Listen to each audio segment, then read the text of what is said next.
رات کے وقت ملیکا اپنی بیٹی کے ساتھ گھر پر ہوگی کہ اچانک اینٹی کرپشن والوں کی ٹیم اس کے گھر پر پہنچے گی۔ وہ لوگ اس سے کہیں گے کہ آپ کو ابھی یہ گھر خالی کرنا ہوگا، ہمیں مسٹر رضا کا یہ گھر سیل کرنا ہے۔ ملیکا کہے گی پلیز ہمیں تھوڑا وقت دیں، اس وقت ہم دونوں کہاں جائیں گے؟ وہ کہیں گے یہ تو آپ کے شوہر کو اتنا بڑا کرپشن کرنے سے پہلے سوچنا چاہیے تھا۔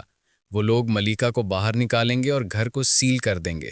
ملیکا اپنی بیٹی کے ساتھ اپنے ماموں کے گھر چلی جائے گی اور اگلے ہی دن وہ اپنی بھابھی کے گھر جائے گی اور ان سے کہے گی بھابھی کیا آپ نے شہود بھائی سے بات کی؟ وہ کہیں گی کل میری شہود سے بات نہیں ہو پائی۔ کچھ ہی دیر بعد اینٹی کرپشن والے بھابھی کے گھر میں بھی چھاپا ماریں گے اور کہیں گے ہمیں اس گھر کی بھی تلاشی لینی ہے۔ یہ دیکھ کر تو ملیکا کی بھابھی کا خون کھول اٹھے گا۔ وہ لوگ جب وہاں سے جائیں گے تو وہ ملیکا سے کہیں گی کہ تمہاری وجہ سے ہماری بھی بہت بدنامی ہو رہی ہے۔ ملیکا کہے گی بھابھی میں جانتی ہوں یہ مسئلے صرف شہود بھائی ہی حل کر سکتے ہیں۔ وہ کہیں گی جب تمہارا شوہر اتنی بڑی کرپشن کر سکتا ہے تو تم کیوں نہیں کچھ کر سکتی؟ جا کر اپنے مسئلے خود حل کرو اور آئندہ شہود سے رابطہ کرنے کی کوشش بھی مت کرنا۔ ملیکا مایوس ہو کر اپنے گھر واپس چلی جائے گی۔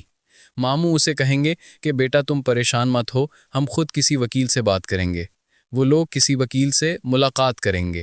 وکیل کہے گا کہ یہ کیس بہت پیچیدہ ہے، اگر آپ یہ کیس لڑنا چاہتی ہیں تو آپ کو بہت بھاری رقم کی ضرورت ہوگی۔ ملیکا کہے گی پیسوں کا انتظام ہو جائے گا، آپ جلد از جلد رضا کو بے گناہ ثابت کروائیں۔ مگر جب ملیکا اپنا چیک کیش کروانے جائے گی تو بینک والے کہیں گے اینٹی کرپشن والوں نے آپ کے شوہر کے سارے اکاؤنٹ سیل کر دیے ہیں۔ یہ سن کر تو ملیکا کے پیروں تلے زمین نکل جائے گی، کیونکہ اب اس کے ہاتھ بالکل خالی ہو چکے ہوں گے۔ وہ رضا سے ملنے جائے گی اور اس سے کہے گی رضا بھابھی نے شہود بھائی سے رابطہ کرنے سے انکار کر دیا ہے اور انہوں نے ہمارے سارے اکاؤنٹ بھی سیل کر دیے ہیں۔ رضا کہے گا تم پریشان مت ہو، شہود بھائی واپس آ کر ضرور کچھ کریں گے، مگر میری ریکویسٹ ہے تم یہاں مت آیا کرو، مجھے اچھا نہیں لگتا۔ اب دیکھا جائے تو ملیکا جس طرح رضا سے بیزار رہتی تھی، اسے تو خوش ہونا چاہیے کہ مکمل آزادی مل گئی۔ گھر میں میڈ ہونے کے باوجود ایک بیٹی اور شوہر کو سنبھال کر اس نے اپنی شکل ایسی بنا لی تھی جیسے دنیا کے سارے ظلم اسی پر ہوئے ہوں، جبکہ ہماری سوسائٹی کی کئی خواتین تو سسرال والوں کے ساتھ بچے سنبھالتے ہوئے بھی ملیکا سے زیادہ خوش اور شکر گزار نظر آتی ہیں۔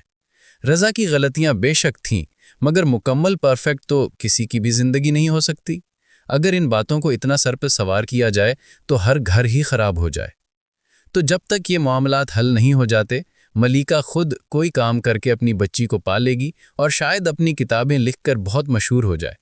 خیر آپ کو کیا لگتا ہے؟ ہمیں کامنٹس کر کے ضرور بتائیے گا۔